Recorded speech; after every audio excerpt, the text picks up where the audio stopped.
Le Guillaumin.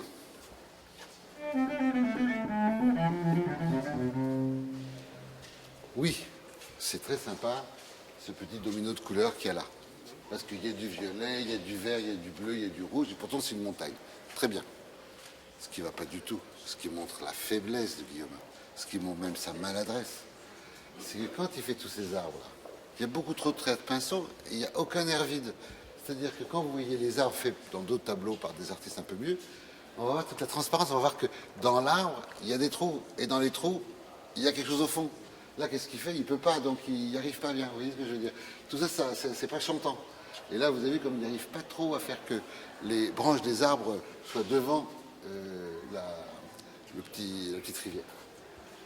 Donc c'est faible, c'est ce que je veux dire, c'est faible. Revoyons encore le plus beau, parce qu'il n'y a pas tant de chefs-d'œuvre que ça dans cette exposition. Et on va découvrir un tableau qui est des plus beaux tableaux de Monet et qui est certainement le plus beau tableau de l'exposition, qui est celui-ci. Je peux me permettre? Oui, allez-y. Oui. Vous pouvez appuyer sur vidéo. Ah oui, oui. Ce qui est beau, c'est de faire ça. C'est-à-dire qu'on est comme ça. Suis-moi de très près de toi. On est comme ça. Ouais. On dit, bon. Et là, franchement, personne ne voit les personnages. Ouais. J'appuie sur truc. Et on avance. On ne les voit pas.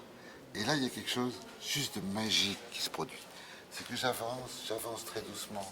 Et tout d'un coup, je vais là. Ah oui, et oui, attention. je vois Et là, c'est comme s'ils étaient vrais. Ils étaient là.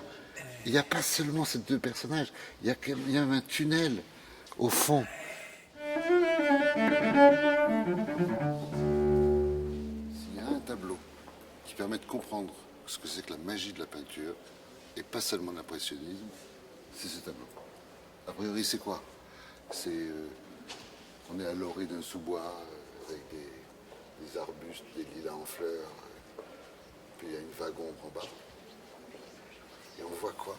On voit que quand on zoome, c'est-à-dire quand on approche le regard, vers cette petite partie-là, on découvre qu'il y a deux femmes avec une ombrelle. Et ce sont les mêmes taches de couleur qui, de loin, simulaient ce pan de mur, je veux dire végétal, qui tout d'un coup sont le jaune clair sur le jaune foncé, le bleu clair sur le bleu foncé, fait la pluie de lumière sur ces deux personnes. Et c'est toute la différence qu'il y a entre un bon Monet et un Monet comme celui-là, qui est un Monet complètement quelconque. C'est un Monet où on s'ennuie complètement. Je veux dire, je peux toujours zoomer là-dessus, qu'est-ce que je vais avoir? Je vais avoir de la boue, mais pas une boue tellement plus intéressante que je suis de loin. C'est pas du tout vrai, ça. Ce qui est beau là, c'est que là, on croit que c'est un mur de lumière colorée. Et puis à l'intérieur, il se passe plein de choses. Là, on croit que c'est un mur, et ça reste un mur.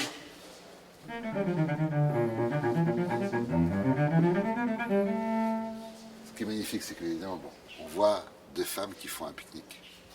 Mais ce qui est dingue, c'est que si je vous fais un gros plan sur l'ombrelle, mais si je vous fais un gros plan sur l'ombrelle, vous ne voyez pas du tout l'ombrelle. On ne voit rien du tout. C'est l'ombrelle, on la comprend que parce qu'il y a les dames, et les dames, on ne les voit que parce qu'on a le nez dessus. Vous voyez. Et donc, j'adore quand les mêmes formes, tout d'un coup, figurent quelque chose d'autre, spatialement. C'est quand même beaucoup plus intéressant comme détail par rapport au tout que si on devait... Il y a des gens comme ça qui s'intéressent à la peinture parce que il y a un tableau d'un portrait, à côté du portrait il y a une commode, et dans le commode il y a un tiroir, et dans le tiroir il y a une lettre. Alors du coup les gens zooment sur la lettre et disent ah, c'est vachement intéressant. Alors que là non. Là c'est pas juste une lettre, c'est pas comme une intrigue qu'on résout, il n'y a aucune intrigue à résoudre. C'est juste que c'est merveilleux de tout d'un coup savoir que ce tableau-là est encore plus riche que ce tableau-là. Et ça c'est ça la peinture. C'est-à-dire que la peinture, c'est pas juste l'art de faire des images. C'est l'art de faire des images dans les images. Et qu'on passe du tout à sa partie. Et cette partie, c'est un nouveau tout. Enfin, c'est comme ça que je regarde Monet. Et comme ça que je regarde la peinture. Vous avez compris ce que je veux dire?